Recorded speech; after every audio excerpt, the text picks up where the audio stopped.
Empezar, señor presidente. Bueno, primero, la bienvenida a todas y a todos. La idea hoy día es seguir avanzando la conversación y en la discusión del proyecto de ley de neuroderecho. Quiero recordar que a final de este mes se termina el plazo de indicaciones. Entonces, Julio, si quieres, podrías tú plantear para qué estamos citados hoy día. Muy bien, presidente. Muy buenas tardes, bienvenidos todos. El tema al cual nos encontramos convocados para el día de hoy es escuchar la exposición del profesor de Derecho Constitucional de la Pontificia Universidad Católica de Valparaíso, señor Eduardo Aldunate, acerca del análisis realizado junto a otros profesores en relación al proyecto de reforma constitucional sobre neuroderechos que modifica el artículo 19, número 1 de nuestra Carta Fundamental. Se encuentra presente el señor Aldunate y también los restos invitados. Bueno, le damos la bienvenida al profesor Aldunate y le agradecemos mucho la participación. Este es un proyecto que, como bien saben, no es solo una iniciativa de los senadores y senadoras de la Comisión del Futuro, sino un proyecto de ley que nació de la alianza del Congreso Futuro con la Universidad de Columbia y particularmente con Rafael Yuste, que es el director mundial del proyecto BRAIN, y con una comunidad de 25 neurocientíficos que coordina Rafael Yuste a nivel mundial, y yo diría con una participación muy protagónica de las universidades chilenas, particularmente de la Universidad Católica, donde participaron gran parte de sus académicos en la elaboración de este proyecto, desde la Escuela de Medicina, de Derecho, con los equipos de bioética. Nos reunimos con el propio rector Ignacio Sánchez, con la comunidad, con Rafael Yuste, para dar origen a esta iniciativa, y luego también con la Universidad de Chile, bueno, y después se han incorporado distintas universidades. Así que, sin más, yo le dejo la palabra al profesor para que pueda hacer esta exposición, a Eduardo Aldunate, que es un privilegio tenerlo acá. Le damos la palabra. Muchas gracias, señor presidente.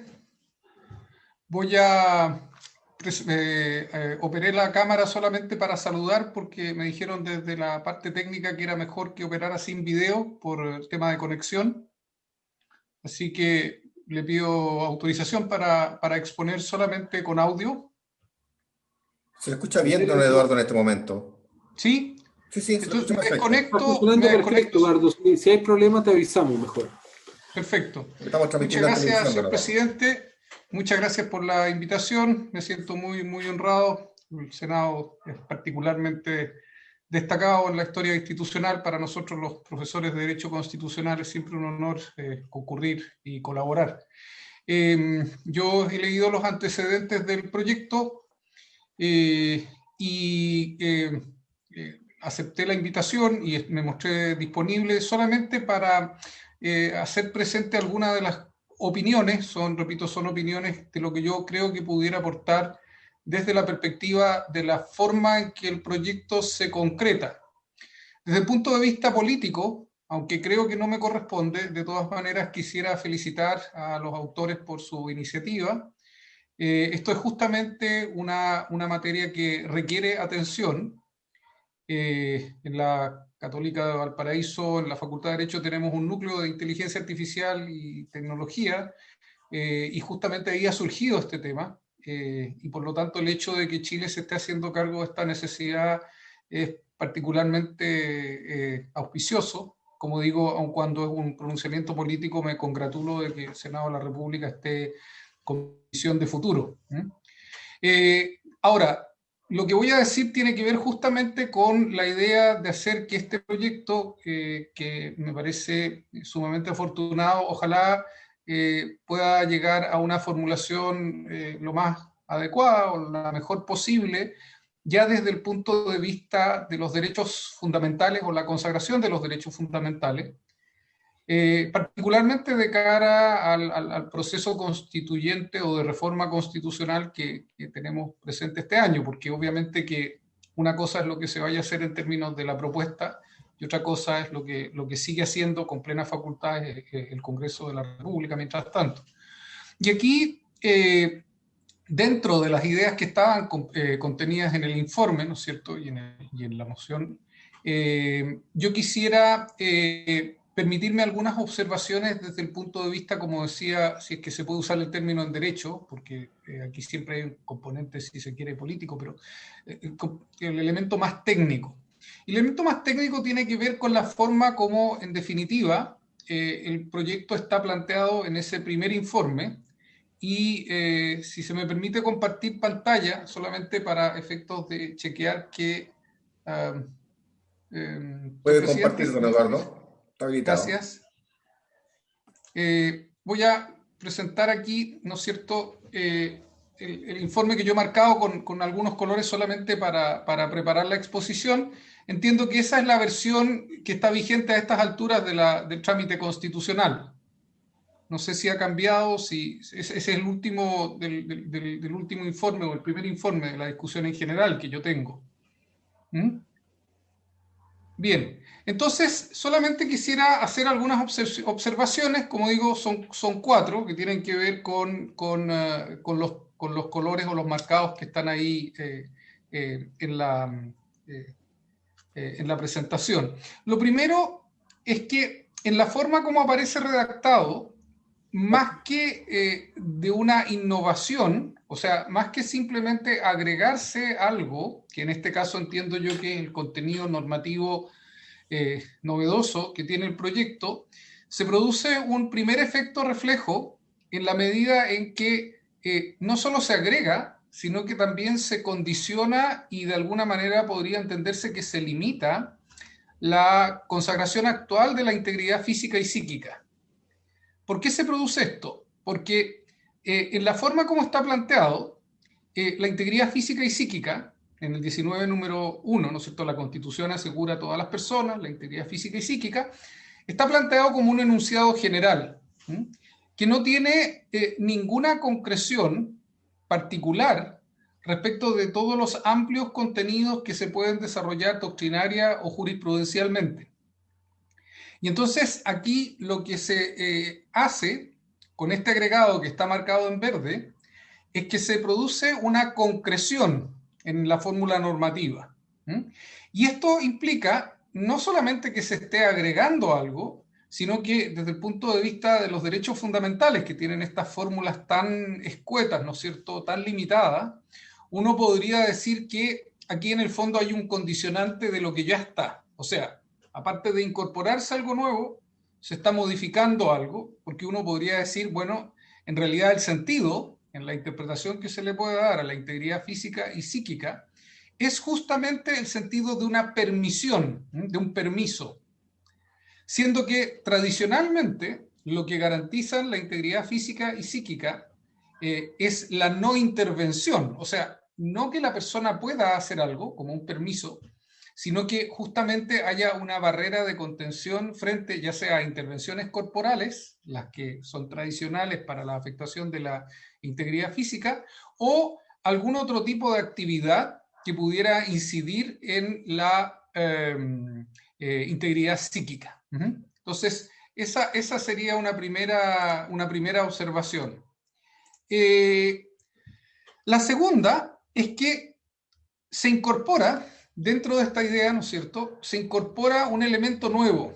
¿Por qué? Porque la integridad física y psíquica tradicionalmente tienen el contenido, como he dicho, en un caso de proteger frente a intervenciones corporales, en el segundo caso de permitir la continuidad de aquellos procesos que permiten sustentar, ¿no es cierto?, nuestra personalidad, evitar un descalabro psicológico. Pero aquí se incorpora el elemento de la identidad individual. Y nuevamente, este tiene un componente que es novedoso desde el punto de vista del derecho constitucional.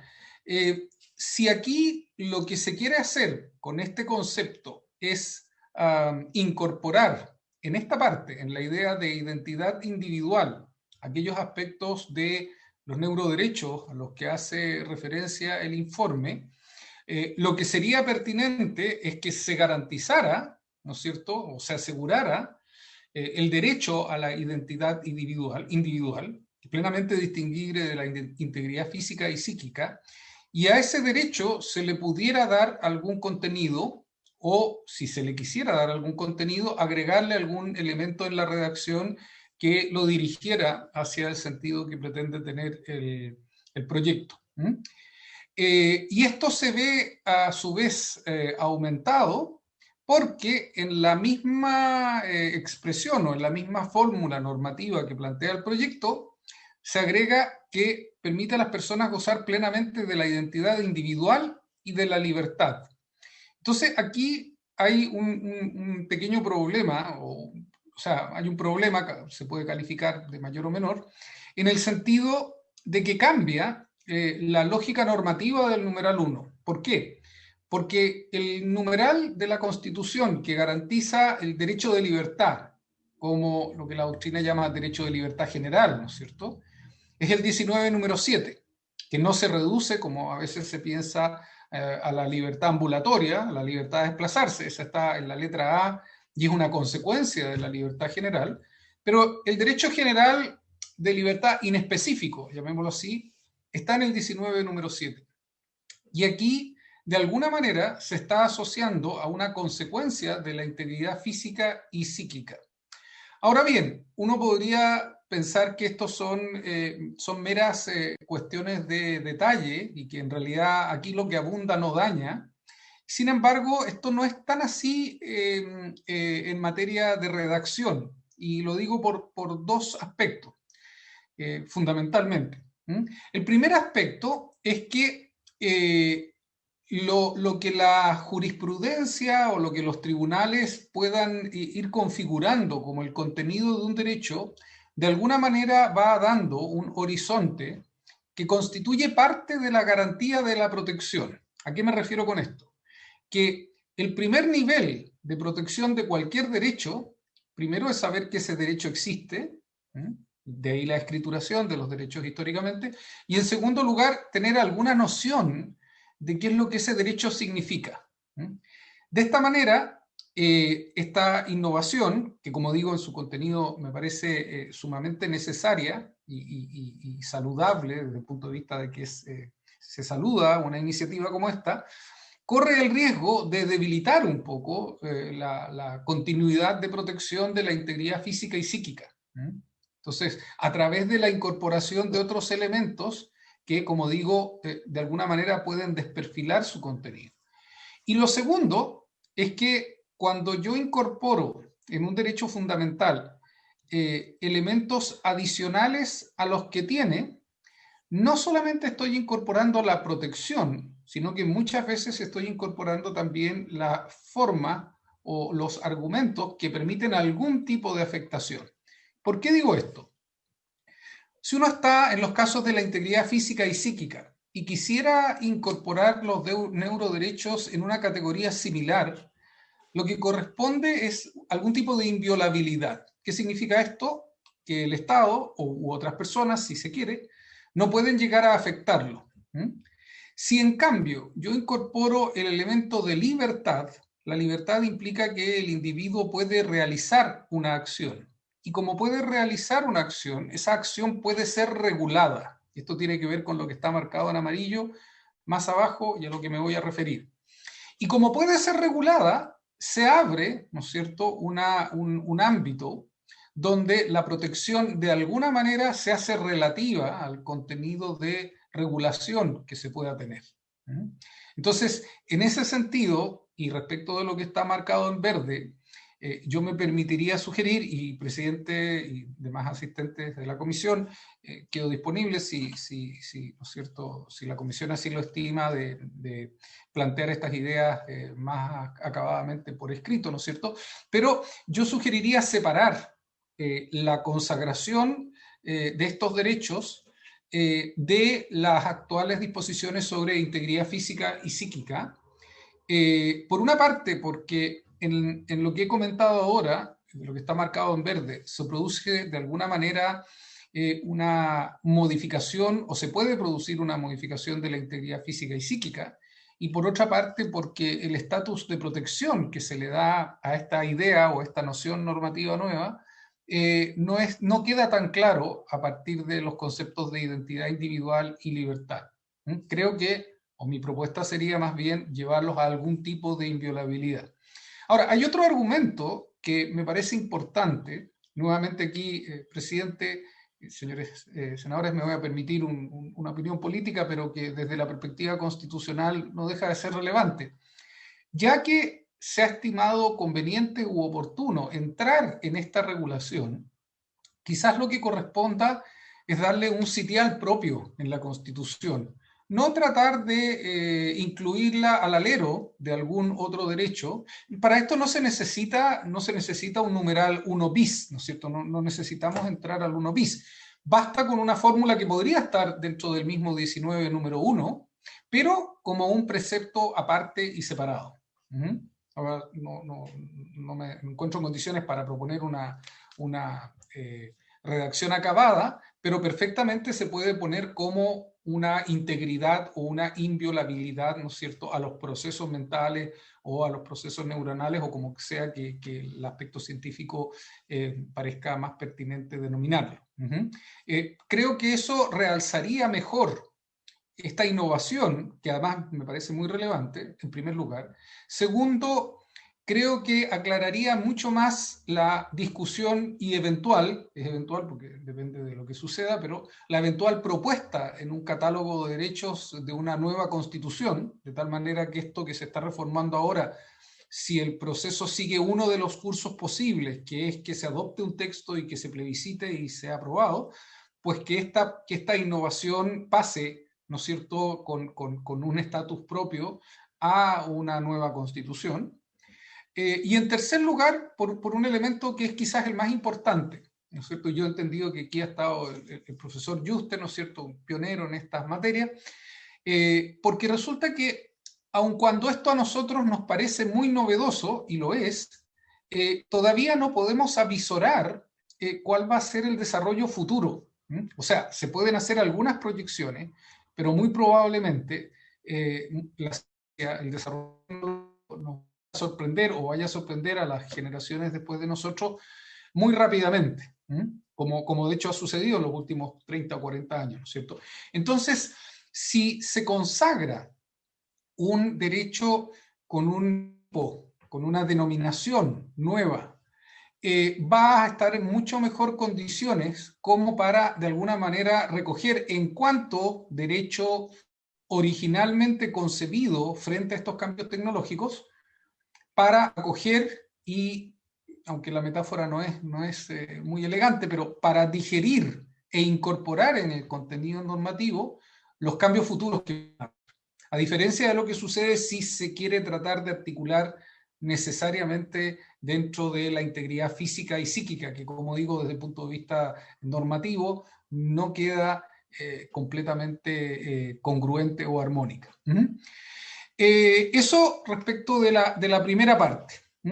Luego viene lo que me parece que está bien desde el punto de vista de la lógica normativa. ¿Cuál sería la habilitación constitucional? Bueno, aquí parece ser que la habilitación constitucional es el consentimiento, pero se menciona la integridad individual.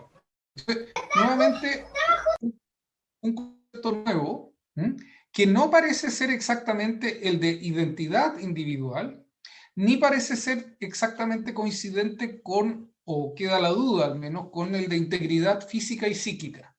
Entonces, yo recomiendo revisar esto porque en esta fórmula, en esta segunda oración, pareciera ser que en lo que se está pensando es en un derecho de denominación genérica de integridad individual. Las observaciones que acabo de hacer, pero si se plantea así, el derecho que uno podría identificar como protegido genéricamente en posición es el de la... Y parece ser que la integridad física y la integridad individual de alguna manera como que forman componentes de esta integridad individual. Nuevamente aquí entramos en problemas. Si la integridad física se entiende incorporada dentro de la integridad individual, nosotros podríamos señalar que cualquier integridad física puede ser realizado con el debido consentimiento. Y eso plantea una serie de problemas, particularmente en términos de disposición de bienes penales. Estoy pensando aquí en la persecución penal y en el fundamento o eventual impugnación de la persecución penal por determinados delitos en los cuales, por ejemplo, la víctima pueda disponer ex post de su integridad física para evitar el castigo de un delincuente. Entonces, creo que hay que tener cuidado de conectar esta habilitación para la intervención con consentimiento respecto de lo que pareciera estar involucrado en la integridad individual.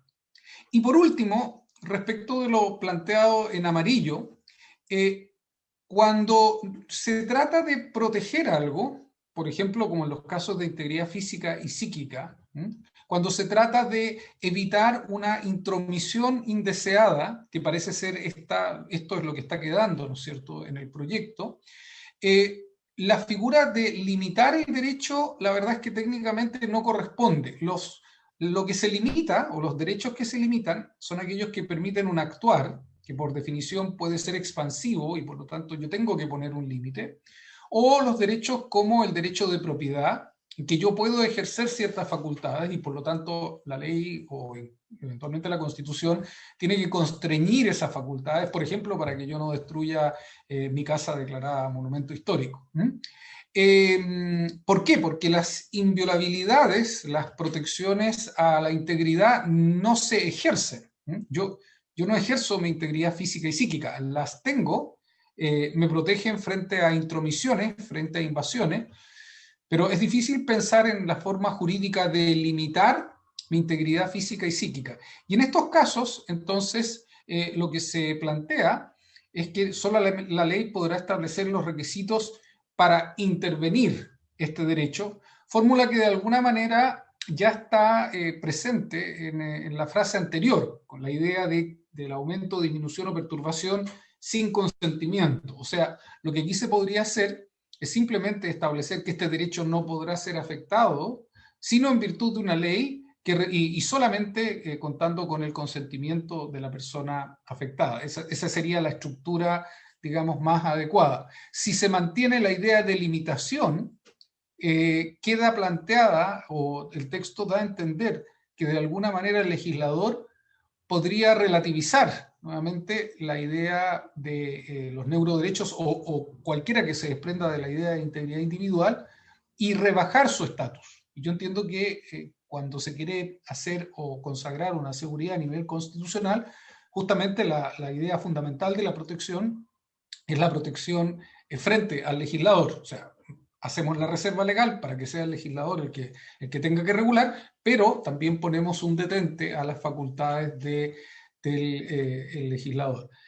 Por lo tanto, señor presidente, mis observaciones, como digo, siendo un muy ferviente partidario y congratulándome de que nuestro Senado esté haciendo esto, mis observaciones van más bien a la consagración o a la fórmula técnica que se ha escogido y que yo entiendo que la idea es que pudiera quedar plasmado en la Constitución de la mejor manera. Y aquí, solo para no repetir, solo enfatizo que creo que dada la naturaleza de lo que se está tratando de regular y de la importancia que tiene hacia el futuro, ameritaría, como digo, un precepto autónomo, lo que no implica necesariamente un numeral nuevo. Puede hacerse en el artículo primero, pero así como el artículo primero tiene 3 derechos, que es la integridad física, el derecho a la integridad psíquica y el derecho a la vida, uno podría seguir en el orden de los incisos y generar, ¿no es cierto?, la fórmula para protección de estos neuroderechos, como sea, ¿no es cierto?, que se denominen en definitiva. Ese sería el resumen de mi exposición, señor presidente. Yo obviamente quedo a su disposición para cualquier pregunta que pudiera haber. Presidente.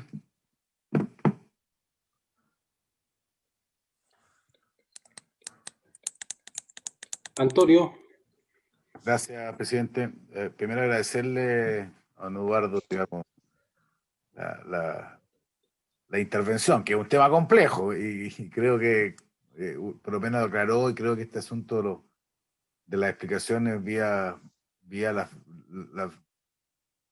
las transcripciones visuales ayudan harto a entender la naturaleza del problema. Yo ahí le pediría, eso sí, que nos mande cuando pueda, porque estos temas son súper complejos, una explicación sobre todo de lo siguiente, y aquí quiero plantear el tema. Yo encuentro que es un tema apasionante, difícil, complejo.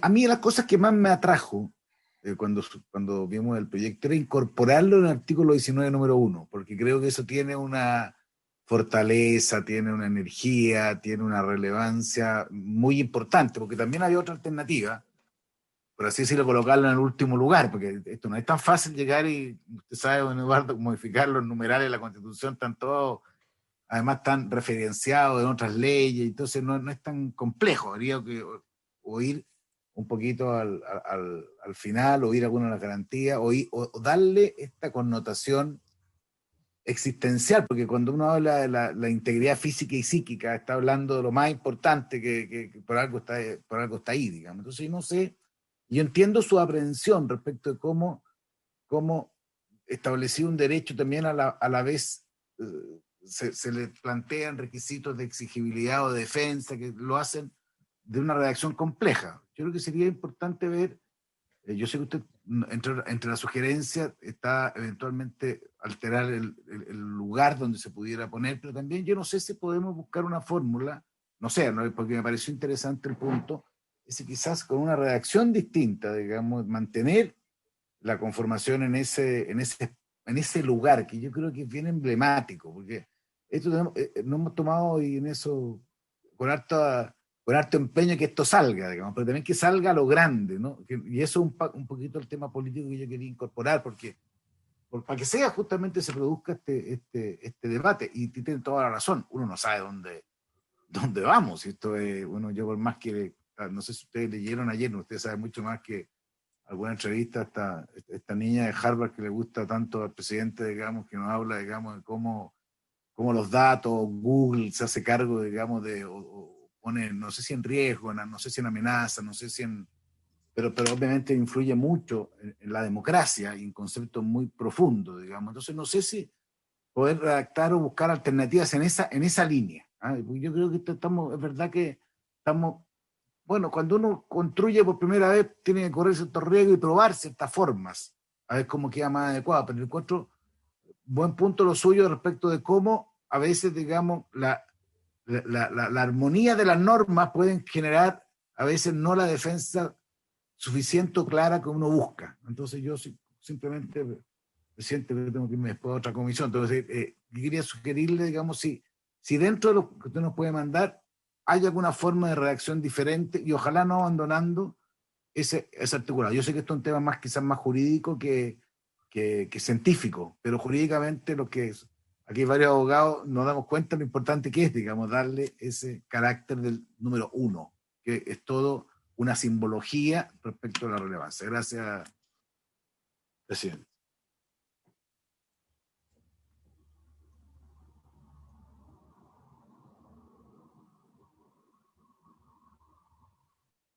Se ofrece la palabra, no sé si estaba Rafael Yuste. Rafael, ¿estás? Sí, yo estoy aquí. ¿Quieres opinar? Sí, una opinión rápida sobre lo que ha propuesto el profesor Aldunate y seguido también del comentario del senador Coloma.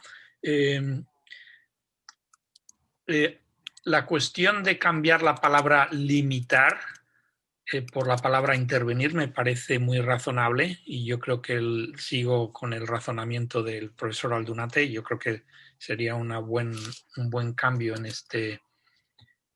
el texto de este proyecto, ¿no? Y después, una segunda cosa que mencionó el profesor Aldunate del término integridad individual, que, vamos, la impresión que recibo de oírle es que no es jurídicamente muy preciso y que ahí lo que le animaría al profesor Aldunate es sugerir otro término que pueda ser quizá más preciso, ajustando. Evidentemente entendemos todos la idea, pero la cuestión es definirla con palabras que sean jurídicamente precisas para que no tengan problema en el futuro y darle más ampliación. Y por último, me encanta la idea de darle un sitial propio enfocando este tema hacia la próxima Constitución, o bien en el artículo primero, definiendo la inviolabilidad de los procesos mentales como un derecho nuevo, ¿no? En vez de ponérselo encima a los otros derechos ya existentes, que el argumento me parece impecable, estoy de acuerdo con él, del profesor Aldunate, también comentando lo que ha dicho el senador Coloma. La verdad es que me falta un poco de conocimiento de la Constitución chilena para ver también el papel que tiene el artículo 19 dentro de la obra más global, ¿no? Pero ahí me remitiría a ustedes, que son los expertos. Muchas gracias, senador Girardi.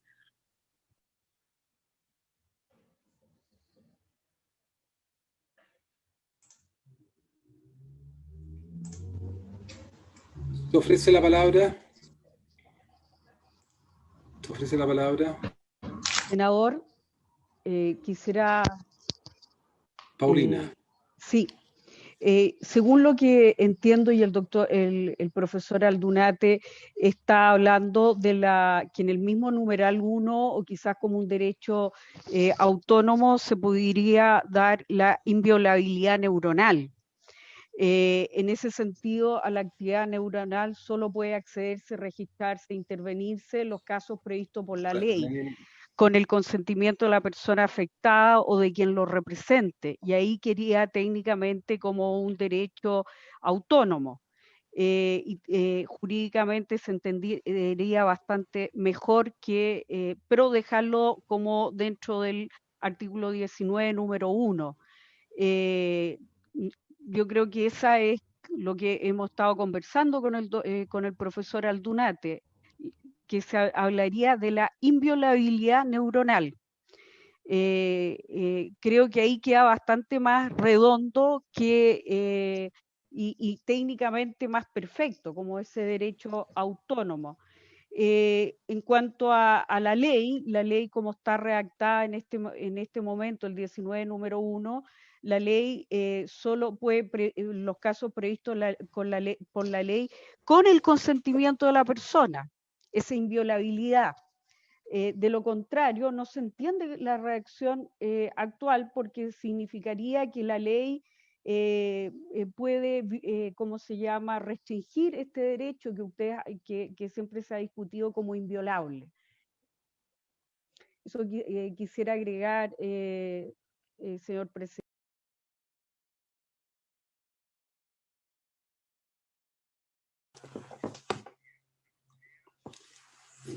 Opiniones.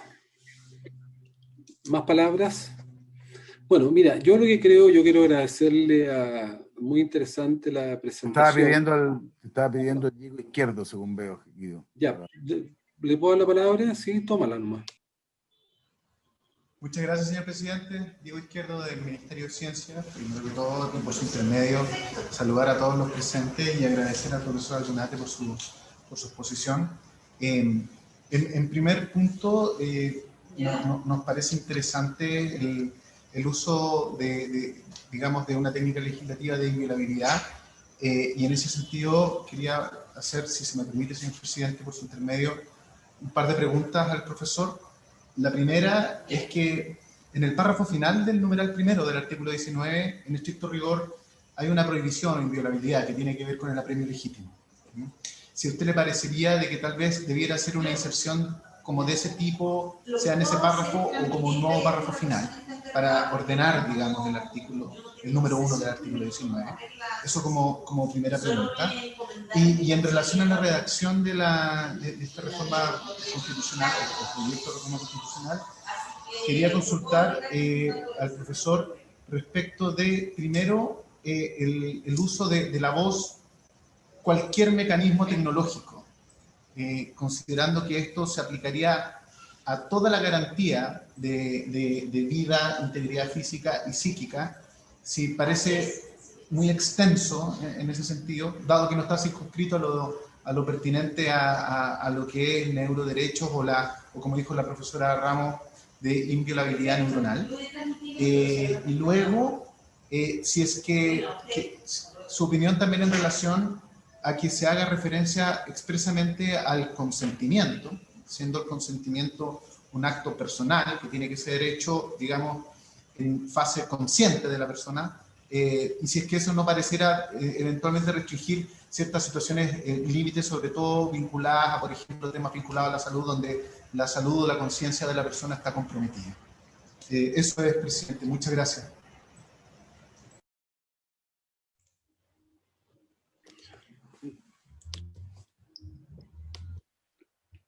¿Respondo ahora, presidente? Si quieres, profesor, le damos la palabra. Sí. Bueno, en relación a lo primero y en relación a lo que decía el senador Coloma, la verdad es que la solución no es tan compleja en el sentido de que, y permiso para compartir pantalla, presidente, nuevamente. Puede compartir. En el sentido de que uno podría, por ejemplo, redactar una cosa así, que diga: la Constitución asegura a todas las personas el derecho a la vida, la integridad física y psíquica y la inviolabilidad neuronal o mental. Es aquí donde yo decía que no tenía todas las herramientas, pero lo que parezca científicamente más correcto, ¿no es cierto? Y así queda en el mismo inciso, pero separado como un precepto autónomo. Y luego, para solucionar las otras objeciones, yo proponía: la actividad neuronal solo puede registrarse o intervenirse en los casos previstos por la ley y siempre sobre la base del consentimiento de la persona afectada. Ahora, en relación, esa sería una fórmula para darle un sitial con un carácter además autónomo, y ahí tendríamos estos 4 componentes, ¿no es cierto?, que son distinguibles: el derecho a la vida, la integridad física, la integridad psíquica, que en realidad tiene que ver con los procesos, y luego la inviolabilidad neuronal, que tiene que ver con lo que pasa a nivel, si se quiere, bioquímico, eléctrico. Ay, no sé, ahí me falla un poco la ciencia. Sí sé que es distinto a la integridad psíquica, pero la descripción quizás me falle. Y eso también solucionaría el tema de que no es necesario ir a los apremios ilegítimos, o mejor dicho, ir a una posición cercana a los apremios ilegítimos, y uno puede ponerlo en un lugar igualmente destacado, manteniendo la autonomía. En relación por cualquier medio tecnológico, yo creo que es aquí donde hay que dejarle flexibilidad a la ley. Uno decía, yo propongo ahí solo puede registrarse o intervenirse. Si uno quisiera una fórmula más amplia, manteniendo en la actual fórmula, uno diría por cualquier medio, porque aquí yo creo que hay que tener la flexibilidad de que el legislador enfrente muchas opciones que pueden haber. No, es lo que un poco yo decía antes, todavía no concebimos quizás todo lo que puede haber a futuro, ¿no es cierto? De hecho, ya tenemos, aunque nosotros no nos damos cuenta, nosotros ya tenemos algunos impactos en actividades neuronales. La música fuerte en los malls, que disminuye la capacidad de constricción, de autolimitación del consumidor, es un dato que tiene que ver con la forma como un estímulo externo afecta nuestros procesos de toma de decisiones, por razones estrictamente biológicos neuronales. Disminuye nuestros umbrales, ¿no es cierto? Sobrecarga el sistema, lo diríamos. Entonces yo ahí pondría, si se quiere mantener alguna redacción similar, pondría la expresión por cualquier medio. Y lo del consentimiento, como decía el señor Izquierdo, yo entiendo que somos colegas, ¿no? ¿Somos colegas también? Sí. Colega, claro, efectivamente es muy complejo, pero parece ser, desde el punto de vista del diseño constitucional, la única puerta que se puede dejar abierta para no lesionar, o sea, para no permitir, mejor dicho, las posibilidades de algún tipo de manipulación, control o intervención externa. O sea, con todo lo difícil que es el estatus del consentimiento, ya lo sabemos en el ámbito médico por el consentimiento informado en muchísimos casos, particularmente pacientes geriátricos, parece ser el único umbral lícito, o mejor, no umbral, la única traba lícita y además necesaria para generar la posibilidad de una afectación. Ese sería, asumiendo, como dice usted, lo difícil y complejo que es, pero parece necesario que esté, y luego los caso a caso, obviamente que nuevamente ahí hay más trabajo para el legislador. Gracias, presidente. Se ofrece la palabra.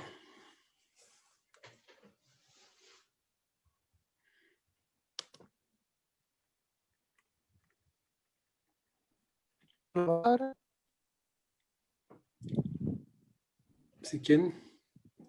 Carlos, preséntate. Yo, Carlos.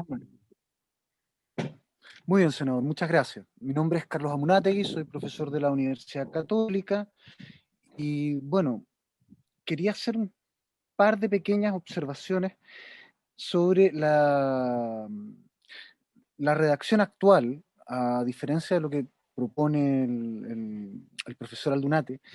Tiene varias debilidades. Justamente esto de los medios tecnológicos que apunta el señor Izquierdo es absolutamente cierto, porque todos los, medios tecnológicos son todos, desde el hacha de piedra a un chip neuronal, son todos medios tecnológicos. Entonces, hablar de eso no agrega ninguna precisión y más bien desvanece cualquier precisión de la redacción.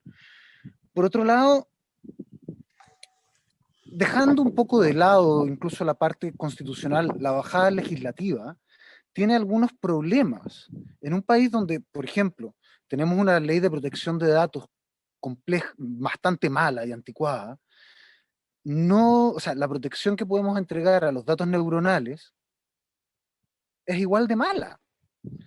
Hay muchos problemas que requerirían un tratamiento conjunto con, por ejemplo, temas de inteligencia artificial, como es la parte de protección de datos. El acceso a tecnologías para intervención neuronal, establecer una suerte de igualdad de acceso a ellas, es bastante ilusorio en la medida que ni siquiera hemos logrado establecer una igualdad de acceso a las tecnologías de la información tradicionales. Quisiera, humildemente, invitarlos a reflexionar si no sería un momento oportuno para regular no solamente los neuroderechos, sino también la parte que atañe a la inteligencia artificial, que de hecho debiesen tener una regulación armónica y conjunta en muchísimos aspectos. Por ejemplo, se habla de sesgo. El sesgo es básicamente un problema en estos temas. Es un tema básicamente de bases de datos, de tratamiento de datos. También puede ser de función objetiva y de otros aspectos. Pero ese es el centro, el corazón del tema. Un problema de diversidad de las bases, etc. Se habla de protección de datos neuronales. Los datos neuronales son datos personales como todos los demás. Necesitamos protegerlos conjuntamente con todo. Y de una manera cuidadosa, ambos tipos. Eso creo que podría ser algo interesante. Tal vez generar un corpus que regule estas materias conjuntamente. Gracias. Mire, yo que les propongo, tenemos plazo creo que hasta el 20 y tanto de enero para presentar indicaciones. Podríamos presentar estas indicaciones para poder discutirlas ya en lo formal. No sé si le parece al profesor Aldunate, ¿no? Que nos envíe, y los que tengan otras propuestas también. Pero Eso también nosotros tenemos que tener una mirada, tenemos que tener una mirada más larga. Yo no sé si en este proyecto de ley, yo creo que en otro, porque no sé si está Rafael ahí en este momento, pero yo creo que hay algo que es muy importante entender. El desarrollo de las neurotecnologías y todas las tecnologías va a ser exponencial. Es decir, lo que nosotros estamos viendo hoy día es la punta al iceberg de un proceso que puede que al final termine siendo ubicuo, que ni siquiera tenga interfaces visibles, o sea, que pueda haber lectura de los cerebros incluso sin una interfaz. Estoy hablando más a futuro, pero aquí el futuro puede ser muy, muy cercano. Y creo que es muy importante regular primero este componente, porque este proceso está iniciándose. Si no lo regulamos ahora, puede pasar lo mismo que pasa hoy día con las plataformas, y creo que lo que se refería recién es cómo funciona la inteligencia artificial, donde cada vez más la inteligencia artificial que se desenvuelve en un contexto distinto, se desenvuelve en un territorio distinto. La inteligencia artificial ocurre en el nuevo territorio de vida, que es el ciberespacio, que cuando nosotros entramos en este mundo que es el ciberespacio, en este territorio virtual que estamos ahora, por ejemplo, a diferencia del territorio virtual biológico, porque también el territorio virtual que nosotros tenemos, o la realidad que creemos que en realidad es una realidad construida desde nuestras neuronas, pero el cerebro no logra distinguir cuándo está en uno y cuándo está en otro. Entonces, como el habitar del futuro va a ser en el espacio virtual creado por los sistemas neuronales artificiales,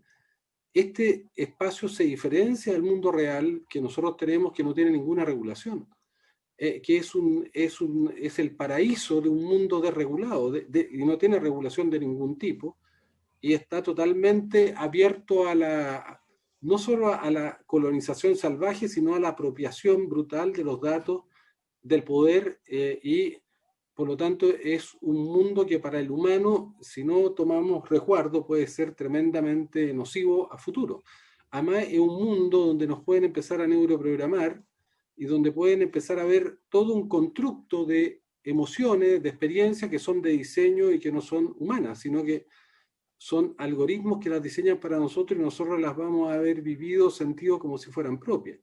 Yo creo que ya hay ejemplos de eso. Yo el ejemplo que siempre uso, por eso me parece interesante la experiencia de Rafael, que muchos americanos ya eligen sus parejas por Tinder y transforman el amor, que lo más humano que uno pudiera decir, en una optimización matemática. Entonces, cuando tú estás dispuesto a hacer ese salto, ya diste el salto final. Pero existen otro tipo de aplicaciones como Happify, que, por ejemplo, te entrega felicidad de diseño. En el mundo virtual tú puedes entrar a esa aplicación y este mundo que está condicionado por la felicidad de corto plazo, te satisface justamente en una visión bien individualista, que el ser feliz como valor fundamental podrían haber sido otros valores fundamentales, la igualdad, la equidad, la solidaridad, pero cuando te ponen la felicidad como valor fundamental es porque hubo un fenómeno bien individualista de la persona. Entonces, a mí me parece muy importante si pudiéramos empezar a reflexionar al mismo tiempo que hacemos este proyecto que es de la última frontera, hacer también una reflexión, y ahí invito a Carlos, a Eduardo, si están interesados, a regular la frontera anterior, que no regulamos. O sea, ¿cómo se regulan las plataformas? ¿Cómo se regula la inteligencia artificial?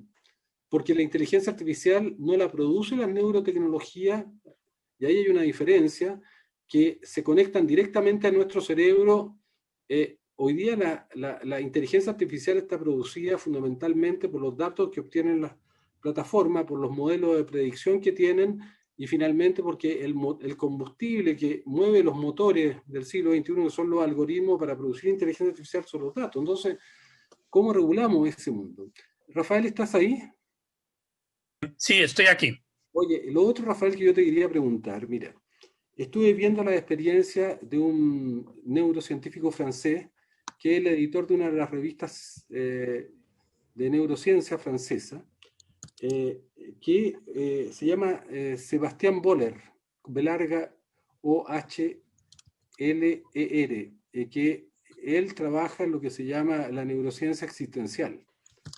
Y es muy interesante todo el trabajo que él hace, cómo muestra el condicionamiento de los seres humanos, que está gobernado en cierta manera por procesos ancestrales, que son el cuerpo estriado, que él lo define como un motor evolutivo ancestral que te hizo sobrevivir en tiempo de carencia, que te hizo comer, que te hizo obtener información, que te hizo pertenecer al grupo, que te premió el tener estatus, porque el que tenía estatus tenía probabilidades evolutivas mayores, etcétera, etcétera, y cómo ese cuerpo estriado, que es el encargado de liberar,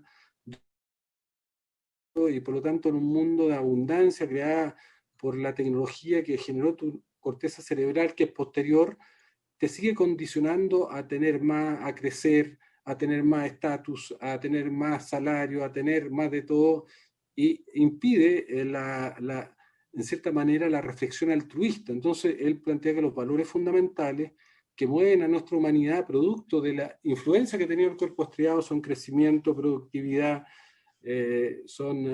están vinculados a consumo como modelos de valores fundamentales. Y luego hace toda una reflexión sobre el rol que tiene el córtex singular.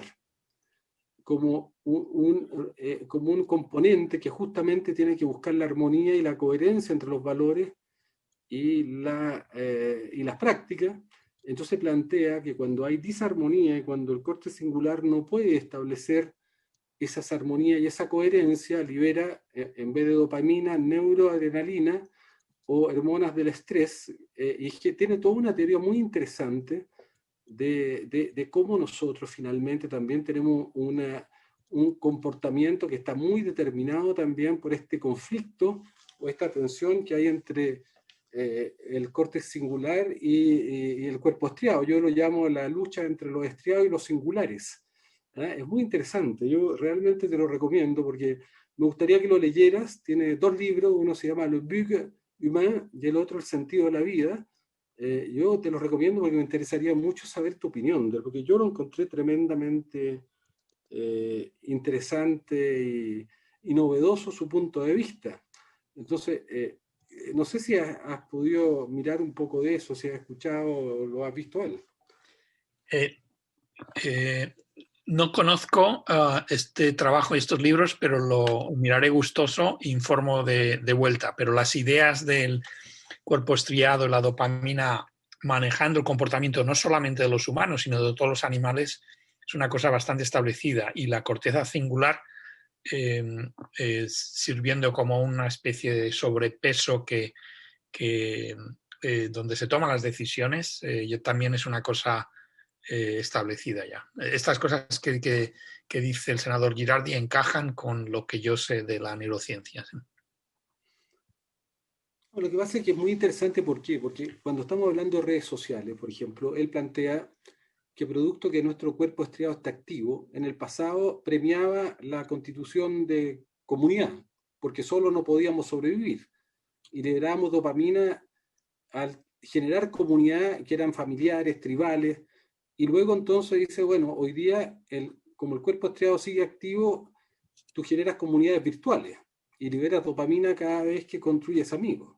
Sí. Después dice, bueno, en el pasado el mono que era más fuerte tenía estatus y tenía más comida, más pareja, y hoy día el tener estatus en la vida, cualquiera sea, un estatus político, profesional, te genera dopamina y evidentemente en la lucha descarnada por el estatus. Y no es lo mismo andar en un BMW desde el punto de vista de la liberación de dopamina que andar en un, no sé, en cualquier otra cosa.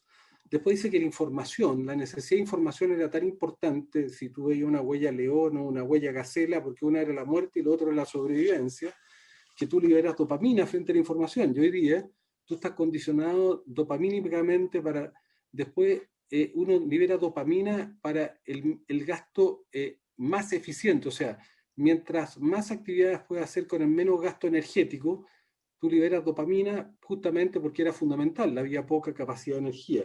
Entonces, hoy día tener el switch de televisión para prender la televisión y no tener que levantarse, también libera dopamina. Entonces, es muy interesante cómo uno va viendo, desprendiendo todas nuestras, además de la comida. Tú tenías una presa, la cazabas, y a lo mejor no ibas a tener otra presa en mucho tiempo, y por lo tanto tú liberas dopamina para que te lo comas todo lo que puedas. Bueno, entonces es muy interesante cómo está, y luego también esta reflexión de cómo el córtex singular busca articular, y el córtex singular requirió para articular, generó primero los mitos para unir, porque necesita la confianza del otro, necesita tener la certeza o más bien saber en qué está el que está al lado. Entonces los mitos fueron un factor de unidad, después lo fueron las religiones, después lo fueron los estados, pero la idea que tiene es que en este momento de crisis, donde ya no hay elementos que nos unen, porque en el pasado uno vivía con gente conocida cuando eras tribal, o vivías con gente que compartía la misma fe, la misma religión, la misma ideología, pero vivía en un mundo diverso, donde tú no conoces al que está al lado, no tiene ninguna referencia, entonces tu córtex singular entra en crisis, y las señales de alerta de esa crisis del córtex singular es la noradrenalina, y la noradrenalina genera angustia, y el proceso permanente de desacople genera depresión. Entonces, él dice, bueno, parte de los síntomas de esta sociedad desarticulada, y luego pone ese ejemplo que tú has visto, pone un niño con un marshmallow, con un dulce, un niño de 4 años, y le dice, mire, si te esperas 3 minutos y no te comes el dulce, te premio con un segundo dulce. Y se ve como el cuerpo estriado gana 85% de las veces porque los niños no logran esperar, solo 15% espera, gana el corte singular. Y lo otro que plantea que es interesante, que esto no es genético, que es cultural. Eso es lo más interesante, porque plantea este ejemplo de las mujeres y hombres separados, que en 2 grupos controles se les da una cantidad de dinero y a los hombres se les dice, bueno, ¿y usted estaría dispuesto a darle a unas personas que están afuera en la otra habitación, que son pobres, que no tienen ningún... Y 85% de los hombres dicen que no. En cambio, como el 45 o 50% de las mujeres dicen que sí. Y eso es cultural, o sea, la dimensión del estatus del hombre, el reconocimiento del hombre y su estatus en el sentido que tiene que ser competitivo, agresor, vertical, poco empático. En cambio, las mujeres están condicionadas para servir, para hacer... Entonces él dice, esto no es genético, sí pueden haber cambios culturales. Te lo voy a mandar porque me parece que sería un buen insumo. Bueno, pero no sé, yo lo que les propongo, a mí me encantaría, no sé si de esta conversación y si Rafael le motiva, ir un poco más allá, además, complementariamente, empezar a reflexionar cómo se regulan las plataformas. Yo creo que si no regulamos las plataformas, estoy hablando de Google, de Facebook, ya han salido muchos artículos en Estados Unidos de cómo Google, por ejemplo, captura datos sin consentimiento. De hecho, el libro de Shohana, este que se llama, no sé si lo vieron, que se llama La era del capitalismo, la vigilancia, es un estudio bien serio, pero ya han salido muchos artículos, por ejemplo, de denuncias contra Google, y a todos nos pasa de que te geolocalizan sin tu consentimiento, a pesar que tú digas que no quieres acceder a entregar información, te la capturan igual. O sea, estamos enfrentados a un mundo que es tremendamente asimétrico de poderes, y por lo tanto yo creo que requiere urgentes regulaciones. Porque el ciberespacio no puede ser el plus ultra del ultra neoliberalismo sin Estado, sin sociedad, sin leyes, sin ningún tipo, salvo el poder unilateral de unos pocos. Ese paraíso no va a funcionar, porque además genera gigantescos niveles de desigualdad. Entonces yo propongo que si les interesa, estuve hablando con la presidenta de transparencia y tienen mucho interés también ellos de involucrarse en estos temas. Así que vamos a hacer una reunión para poder avanzar y te podemos invitar, Rafael, ¿te parece? Que nos ayudes. Carlos está ahí entusiasta levantando la mano. Ok, muchas gracias.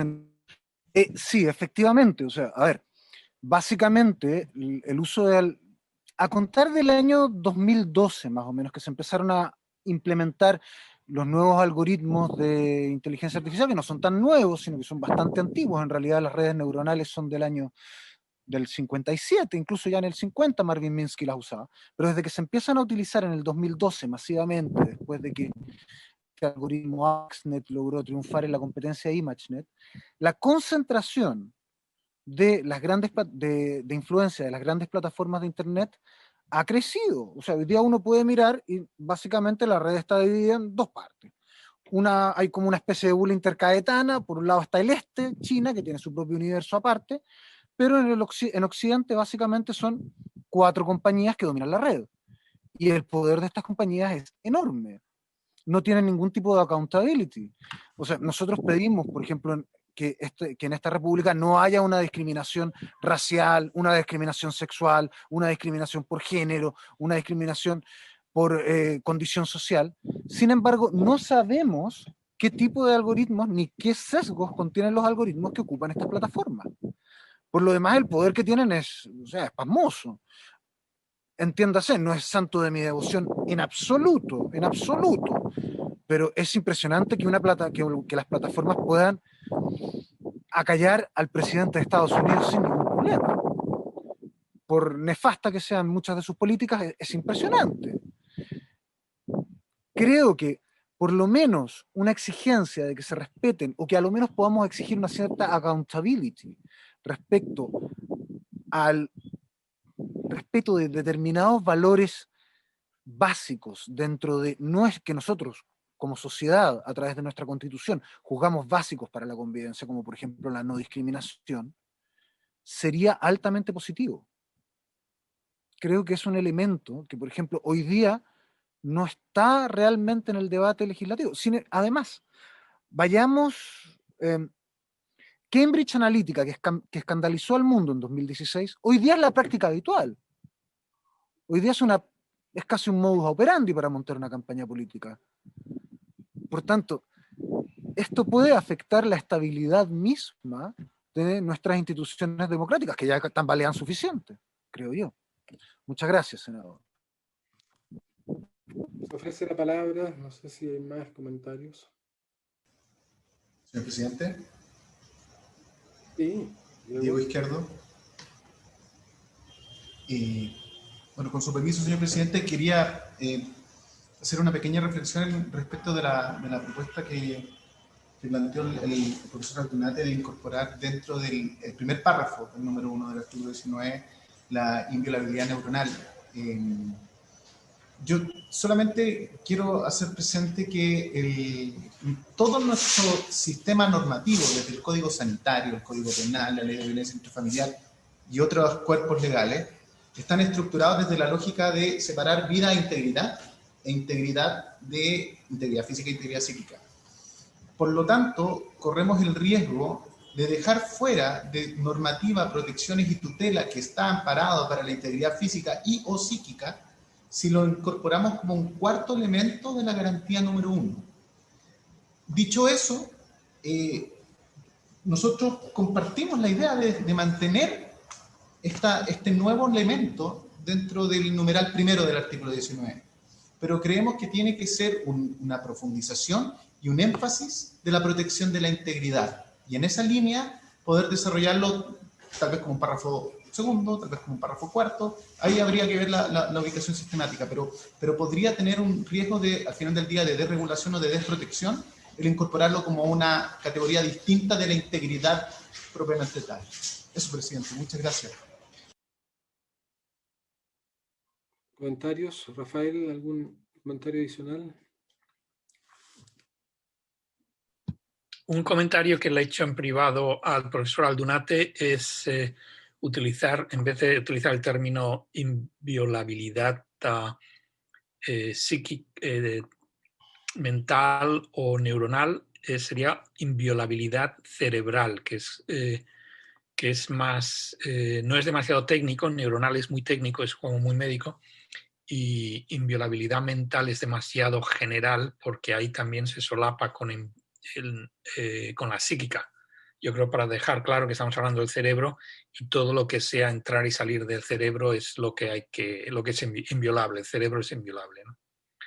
Es una precisión, pero vamos, me gusta en general la idea propuesta, y les dejo a ustedes el dirimir si es mejor en el artículo primero o en el 19. En principio yo creo que puede ser una punta de lanza para la nueva Constitución el definir el cerebro como algo inviolable, y ahí también se protegerían la utilización de las plataformas tecnológicas para manipular la dopamina, manipular la noradrenalina que dice el senador Girardi, y también cubrir estos aspectos que dice que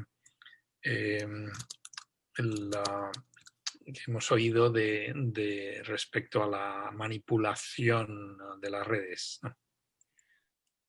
Yo pienso que es un tema que sería bueno discutir, Rafael, y yo creo que tú podrías hacer un punto más, porque finalmente cuando se manipula la mente como resultado. O sea, ¿y la mente qué es la mente? ¿Es producto de qué? ¿Es producto solo de las neuronas? ¿O la mente es el ecosistema del conjunto de todas las neuronas, de todo el cuerpo y de todas las células del cuerpo que hacen emerger una conciencia, una emoción, un sentimiento? Porque está todo ligado. Yo siempre tiendo a pensar que nuestra mente no es el cerebro, que la mente es todo nuestro ecosistema de interacciones, incluso con nuestras bacterias que nos están modulando, porque te das cuenta, o sea, toda la experiencia de los biomas y el hecho que tú tengas 40% de moléculas producto de bacterias en tu sangre que modulan tu estado de ánimo, que modulan tus emociones, que determinan determinados apetitos, determinados amores. Ese estudio de Drosophila yo te lo recomiendo, dice que si tú a la drosófila le cambian los antibióticos, cambian sus parejas sexuales. Por lo tanto, la conclusión de la revista, creo que fue Nature, es que finalmente serían las bacterias que elegirían las parejas sexuales de... Entonces, la mente es algo más complejo que solo la neurona, es la emergencia compleja de toda esta maravillosa diversidad de interacciones que van desde nuestros virus, bacterias, de todas las células de tu cuerpo que están produciendo distintos componentes, moléculas, más evidentemente todas las neuronas sensoriales de tu cuerpo, de tu pie, de tus dedos, y evidentemente las neuronas de tu cerebro. O sea, es un proceso emergente de esa trama evolutiva compleja, ¿no? Y además tiene que ver con los genes. Entonces, porque hay un componente también seguramente genético en la emergencia de la complejidad mental. Entonces, sería interesante también mejorar un poco, avanzar un poco en esa reflexión, sobre todo por parte de, no sé cómo cómo lo ves.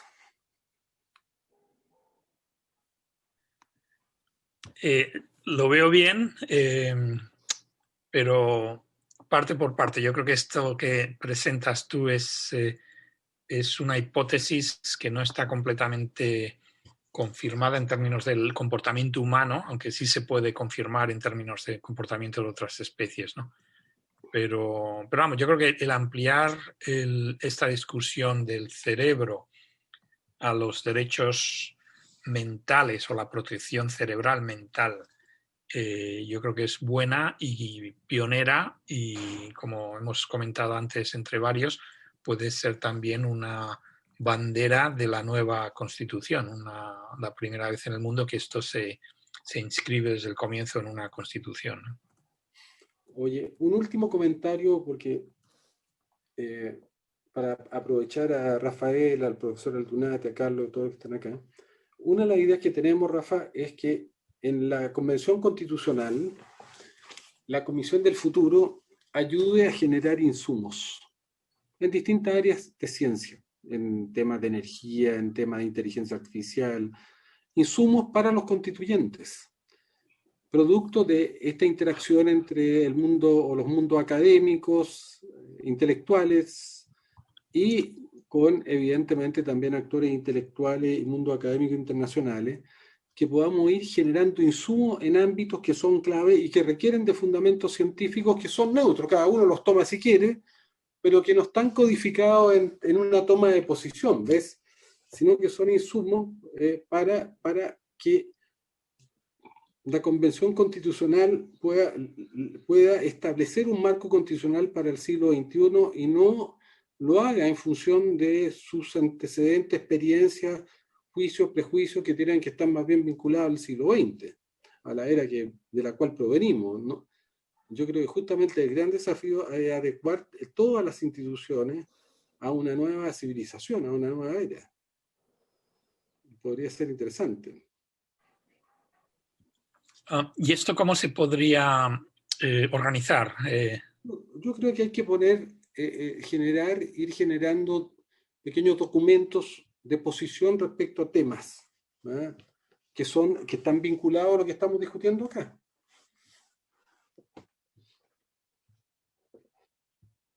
Un poco lo que hace, yo creo que lo hace el Congreso norteamericano. En Inglaterra nosotros conocemos muy bien el POST, que es una institución científica de apoyo a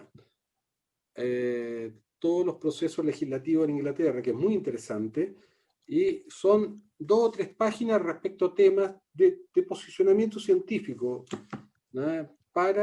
Y que son, del punto de vista político, no tienen tienen una cierta neutralidad. No sé si pueden ser 100% neutros, pero desde el punto de vista que son insumos para que quienes toman decisiones tengan evidencia.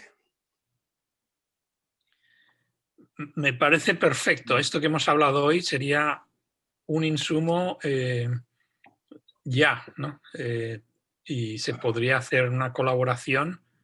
Contad conmigo. De acuerdo. No sé si hay alguien más.